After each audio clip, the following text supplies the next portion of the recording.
अकोल्यातील जिल्हा परिषद प्राथमिक शाळा कुंभारी येथील शिक्षक संतोष पाचपोरे यांची करण्यात आलेली बदली तत्काळ रद्द करून त्यांची पुन्हा शाळेवर नियुक्ती करण्यात यावी अशी मागणी पालकांच्या वतीनं करण्यात आली आहे। या संदर्भात पालकांनी प्राथमिक शिक्षण अधिकाऱ्यांची भेट घेऊन त्यांना आपल्या मागण्यांचं निवेदन सादर केलं।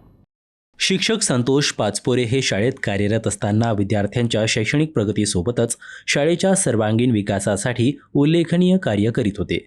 त्यांच्या अध्यापनामुळे विद्यार्थ्यांना मोठा लाभ होत असून शाळेतील शैक्षणिक वातावरण, उपक्रम आणि विद्यार्थ्यांच्या गुणवत्ता वाढीसाठी त्यांचे योगदान महत्त्वपूर्ण असल्याचं पालकांनी म्हटलंय।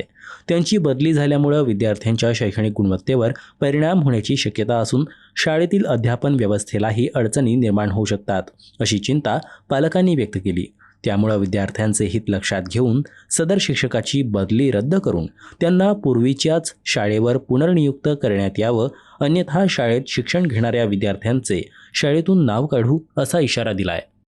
जे वर्ग शिक्षक होते पहिल्या वर्गाचे, त्यांची बदली करण्यात आली होती। या प्रशासनाच्या या घोर कारणामुळे तिथल्या विद्यार्थ्यांचं जो नुकसान झालेलं आहे ते 15 दिवसापासून जवळपास विद्यार्थी ते आपापल्या घरी थांबलेले आहेत आणि जिथे त्यांची डेप्युटेशनमध्ये बदली केली ती बदली आम्हाला रद्द करून ते आमचे शिक्षक आम्हालाच हवे आहेत। ती मागणी आम्ही आता शिक्षण अधिकाऱ्याकडे दिलेली आहे आणि त्यांना ते मान्य केलेलं आहे की आम्ही तुमचा शिक्षक तुम्हाला परत देऊ, अशी त्यांनी मागणी मान्य केली। मागणी न पूर्ण झाल्यास की पहिल्या वर्गाचे पूर्ण दाखले व पूर्ण वर्ग बंद करून ते आम्ही दुसऱ्याकडे शाळेत दाखल करणार।